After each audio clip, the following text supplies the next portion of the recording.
Per usual, I poured the beer off of camera, which is probably good. Maybe not though, because it was kind of funny. Opened this horchata guy here, and he blew up because this is way too old to be drinking. I tried to catch some on camera. I thought it'd be funny. I opened this.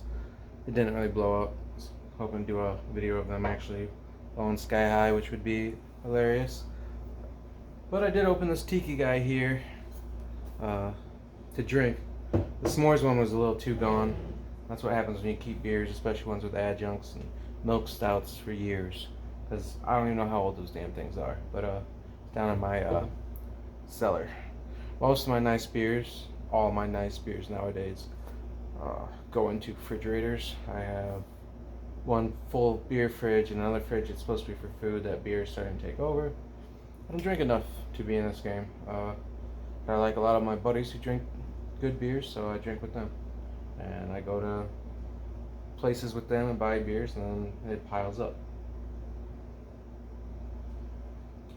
So yeah, that's not drinking very well. It's not drinking terrible well, though. It's good beer. When it first came out, really good. Not one that you should leave sitting around. Part of why I have them sitting around is one of the subject I want to go into, which is being a collector versus using your things. Knives and stuff like that. This guy right here for me is a bit of a user. I've used him. I carry it around. I beat it up a little bit. There's some scuff marks, and actually you can see some beer on it from the beer that exploded, so I'll have to rinse this guy off so it's not too sticky. This is one of the first videos I did, which had to do with how you get beer, how you get knives, maybe hopefully that there's a better way of doing things. That's always going to be a big issue in both knife and beer world. And this one was to talk about flippers, not flippers as in the knife being a flipper, but people who buy knives and resell for higher prices. Today I want to talk about collectors. This is almost more of a collector type piece for me, because it just sits around and looks pretty. Versus workers like this guy. Same type of knife, Spyderco paramilitary 2, but this one I beat the crap out of and used to take to work and open boxes. I've cut cardboard with it, tape, all kinds of things.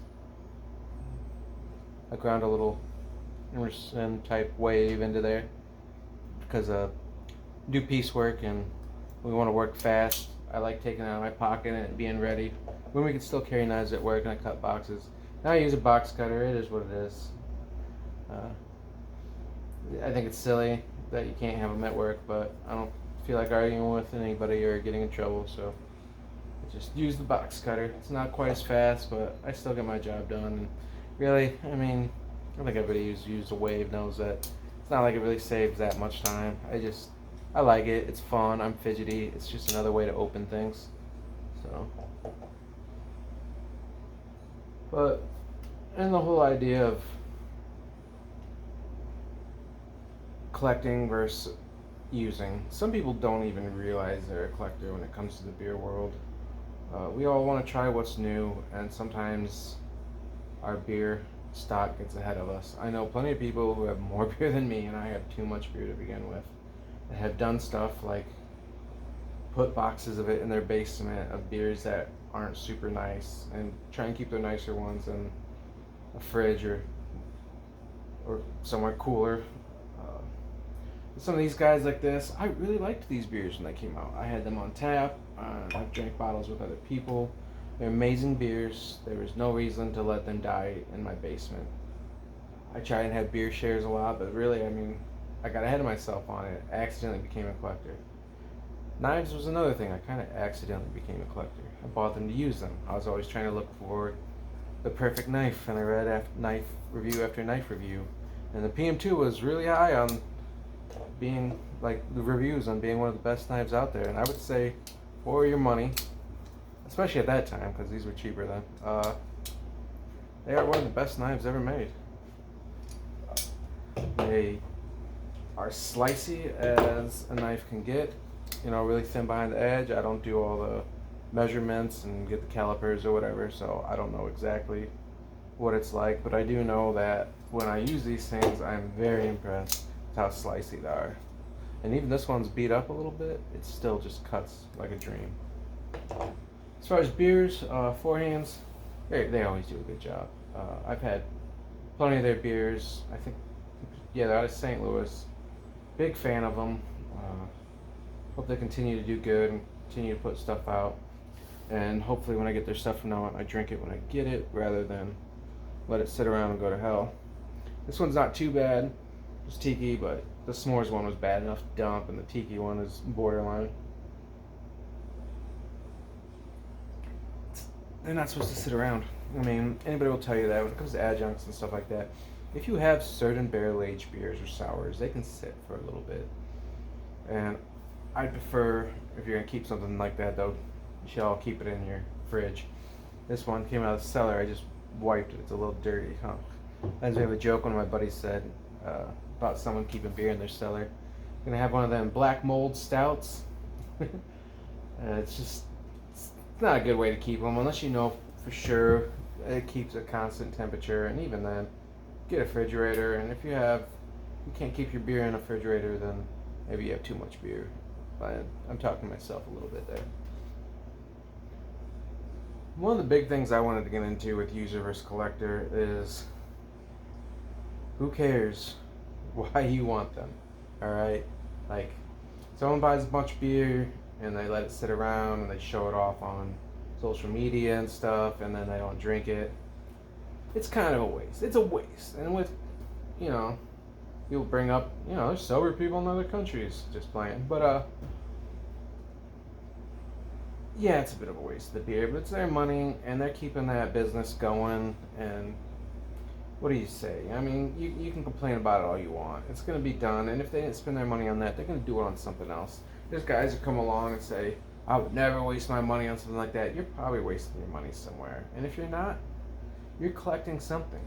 One of the things you might be collecting is the likes or the reactions you get for your comments, because one of the biggest things I keep running into on beer pages and knife pages is people being hotheads about what their opinion is. And like, if you're so perfect at being, then why are you on Facebook bitching about other people's collections? I mean, you're still, even if it's just attention, you are collecting something. You are going out of your way to make the world more miserable in a way that you feel better about yourself. And you can justify that maybe, pouring beers out is making the world bad, but I guarantee your bad attitude is making the world bad. With knives, people get to the point where they're like, I wish I could just get one. There's all these collectors and I can't get one to use. You could get a knife to use. There's a knife out there that you can use. And you don't have to have a Hinder. You don't have to have a Strider. You can get something else. It will do the job. So you are trying to collect at least a name brand, even if it is just one knife. And a lot of these companies, they're there because of collectors. I mean, they have to keep ramping up production because collecting is getting insane.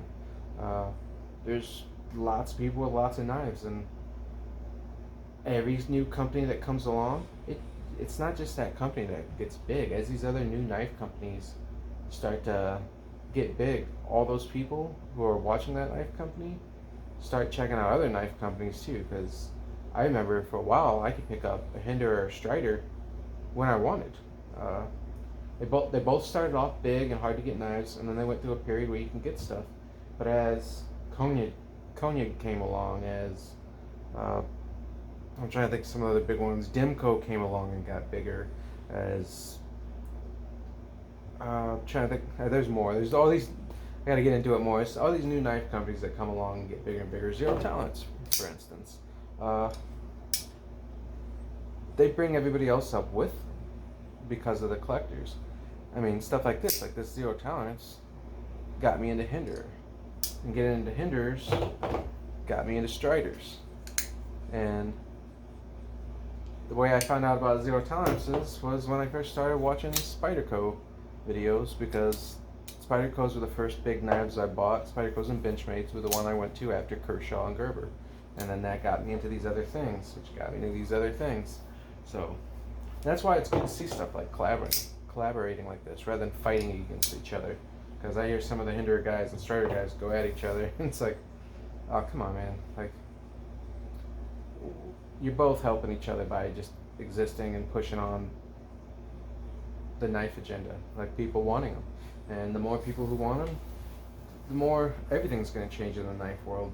People will have to have better fit and finish. People will have to have better looking knives. People will have to have more scales and clips and stuff. Because they push each other to raise each other. And then on top of that, knife laws. Maybe the knife laws get better because more people are carrying. It comes like an NRA type of thing. You actually have people who are fighting with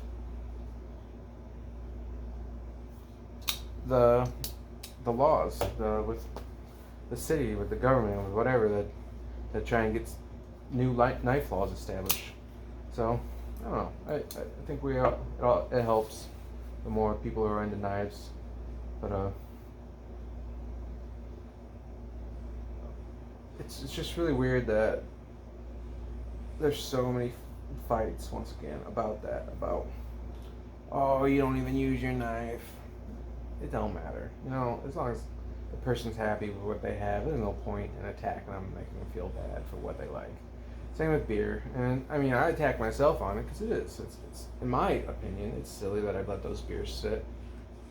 And they made me happy at the time, and I liked hunting them down and getting them. And I wish I would have had the time to drink them, but I got more and more busy at work. I did a ton of overtime, and I drank less and less. And some people I know who were into beer started doing the same thing as me, buying too much. And I'd have shares where I thought I was going to go through beer, and then they wanted to go through their beer. Just the ball started rolling, and now it's out of control, and I've become a bit of a collector, which was never my intention. So, I'm trying to back off on buying knives and buying beer, both. Only limiting myself to so many a year, or drinking the ones that I get more recently. And I'm probably going to have to go through the cellar and unfortunately pour a lot of stuff out. Big waste of money, big waste of beer. But, I mean, some people, that's just, they're happy with collecting. They get that endorphin rush from going out and buying them. Once again, you can knock it all you want. You keep it to yourself, that's fine. It's a noble thing to do, to, have your opinions, and keep them. The people yelling and all that stuff, once again, you're collecting in a way. You're collecting that adrenaline from fighting with people, and you're collecting likes. If somebody likes it, you feel like, oh, I'm right about this. Nobody's really right about anything. I mean, if you were, you wouldn't be on Facebook talking about it. I guarantee that much. But and this is a bit of rant. This is what these are. I like to drink, play with knives, and rant a little bit. I guess my question would be, do you buy stuff only to use? Do you collect? Do you do a little bit of both? How much do you frown on it if people do it? Collect, that is. Or even use. I mean, hell, there could be someone from the other side that this is artwork. Don't use this. But so yeah, bit of a rant. If you buy your beer, drink it. Don't let it sit in a cellar, unless you just really like to collect. Collect the bottles though. Let the brew go somewhere. I wish I could find somebody who could come by and drink all these terrible beers, because I don't want them after they've sat for that long. But I don't really want to give them to alcoholics either. I wish I could find somebody who's that nice in between where I don't really mind kind of a terrible beer, but I'm not gonna down them all and ruin my life. That's a low note to end on. Let me think of something else real quick. So I like users. I like collectors. I think beers should be collected on Untapped. I think beers should be collected in memory or ratings, not in a cellar. I know a lot of people who've fallen upon that, the same as me. But if it makes you happy, it makes you happy. Personally, I hope to cut down considerably on beer waste. And I'm going to drink this beer tonight and have a good time. Hope everybody else has a good day.